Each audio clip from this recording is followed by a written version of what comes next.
ଏମାନଙ୍କୁ କିଛି ନାହିଁ, ଭୋଟ ଦେବାର ସମୟରେ ହିଁ ଆଗରୁ ଭ୍ୟାକେନ୍ସି ଦିଅ ଆଉ ତାପରେ ଭୋଟ ନିଅ, ଏଇ ଯୋଉ ଡାଇଲଗଟି କହିବା କଥା। ଆଗେ ଭ୍ୟାକେନ୍ସି ଦିଅ ତାପରେ ଭୋଟ ନିଅ।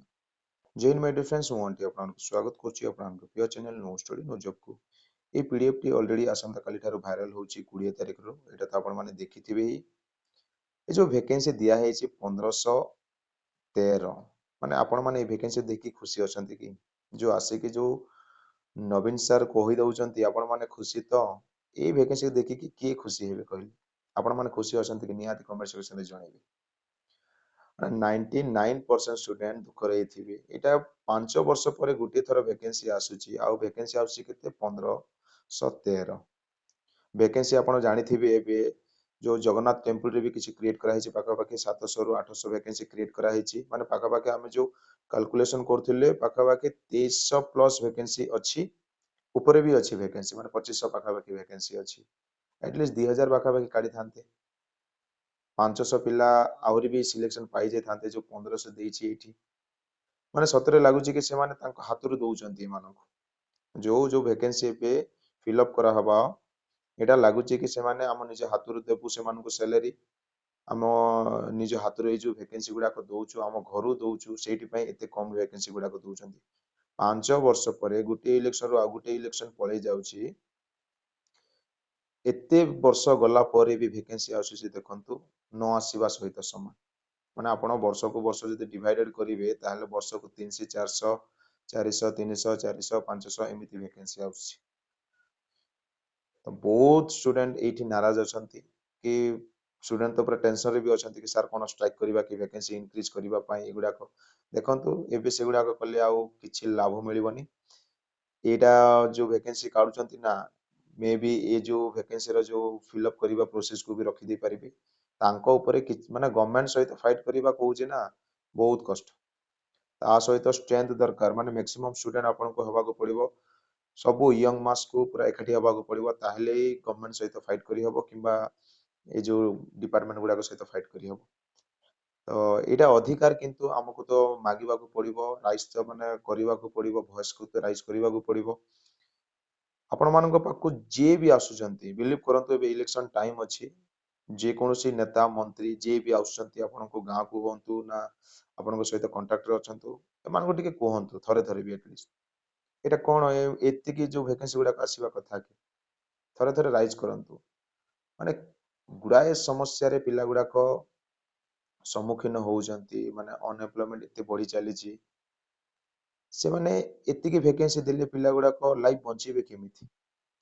ଗୋଟିଏ ଲାଇଫ ସୁଧୁରିବା ଅପେକ୍ଷା ତାଙ୍କର ଫ୍ୟାମିଲି ବି ଅଛି, ସେମାନେ କ'ଣ କରିବେ?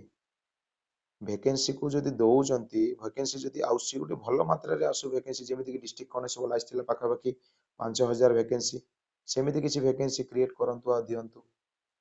ଇଲେକ୍ସନ ଟାଇମରେ ଯଦି ମାନେ ଭ୍ୟାକେନ୍ସି ଯଦି ନ ଦେବେ ବଡ ଆମାଉଣ୍ଟର, ତାହେଲେ ଏମାନଙ୍କୁ ଭରସା କିଏ କରିବ କି ମାନେ ପାଖାପାଖି 5 ବର୍ଷକୁ ଥରେ ମାନେ ଭଲ ଭ୍ୟାକେନ୍ସି ଦେବେ କହିକି? ଇଲେକ୍ସନ ଟାଇମରେ ଆଣୁନାହାନ୍ତି, ତାହେଲେ 5 ବର୍ଷ ଭୁଲି ଯାଆନ୍ତୁ ଆପଣ, ଆଉ ଆଦୌ ଭ୍ୟାକେନ୍ସି ଆସିବନି। ଭାବନ୍ତୁ ଏଇ ଭ୍ୟାକେନ୍ସି ହିଁ OSAPRB ବାଟାଲିୟନ 2018ରେ ବାହାରିଥିଲା, ଆଉ ଏବେ ବାହାରୁଛି 2024ରେ। 5 ବର୍ଷକୁ ଥରେ ଆସିବ ଆଉ ଭ୍ୟାକେନ୍ସି ଆସିବ, ଭ୍ୟାକେନ୍ସି ନଥିଲା ପରା, ମାନେ 1513 ଭ୍ୟାକେନ୍ସି, ମାନେ ଆପଣ ନିଜେ ଭାବିକି ଦେଖନ୍ତୁ 5 ବର୍ଷକୁ ଥରେ ଆସୁଛି। ଆଉ ଇଲେକ୍ସନ ଟାଇମ ଅଛି, ତ ଆପଣଙ୍କୁ ଗୋଟିଏ ଗୋଟିଏ କ୍ୱେଶ୍ଚିନ୍ ଏରାଇଜ କରିବାକୁ ପଡିବ ଆପଣଙ୍କୁ। ଯଦି ଆପଣ ଷ୍ଟୁଡେଣ୍ଟ ଅଛନ୍ତି, ପ୍ରିପାରେସନ କରୁଛନ୍ତି ଗଭର୍ଣ୍ଣମେଣ୍ଟ ଜବ୍ ପାଇଁ, ତାହେଲେ ନିହାତି କ୍ୱେଶ୍ଚିନ୍ ଏରାଇଜ କରନ୍ତୁ କି ଅନଏମ୍ପ୍ଲୟମେଣ୍ଟଟା ଯୋଉ ଏତେ ମାତ୍ରାରେ ଦେଖାଯାଉଛି, ତାକୁ ଯଦି ଆପଣ ବନ୍ଦ କରିବାକୁ ଚାହୁଁଛନ୍ତି, ଯୋଉ ଅନଏମ୍ପ୍ଲୟମେଣ୍ଟଟାକୁ ଏତେ ମାତ୍ରାରେ ଯୋଉ ବଢିଛି ତାକୁ କମେଇବା ପାଇଁ ଯଦି ଚାହୁଁଛନ୍ତି, ତାହେଲେ ଭ୍ୟାକେନ୍ସିକୁ ଇନକ୍ରିଜ କ'ଣ ପାଇଁ କରୁନାହାନ୍ତି? ଭ୍ୟାକେନ୍ସିଟାକୁ ଇନକ୍ରିଜ କରନ୍ତୁ ଆଉ ଦିଅନ୍ତୁ। ସେଇଟା ତ ଆପଣଙ୍କର ହାତରୁ ଦଉନାହାନ୍ତି ନା, ଅଲରେଡି କ୍ରିଏଟ୍ ହେଇକି ଅଛି ଭ୍ୟାକେନ୍ସି, କିନ୍ତୁ ପିଲାମାନଙ୍କୁ ଦିଆଯାଉନି।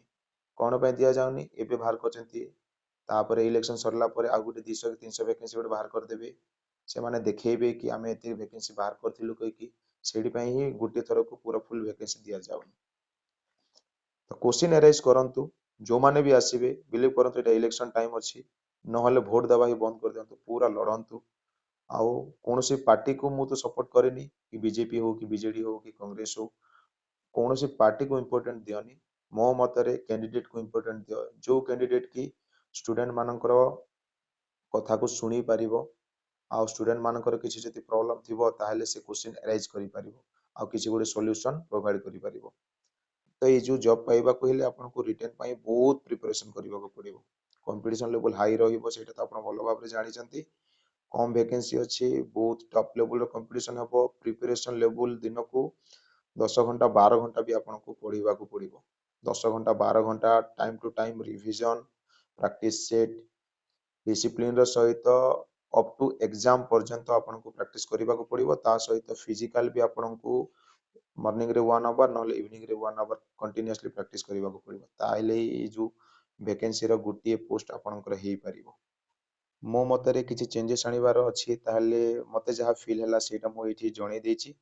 ଆଉ ଆପଣଙ୍କର ମତ କ'ଣ ଅଛି ନିହାତି କମେଣ୍ଟ ସେକ୍ସନରେ ଜଣେଇବେ।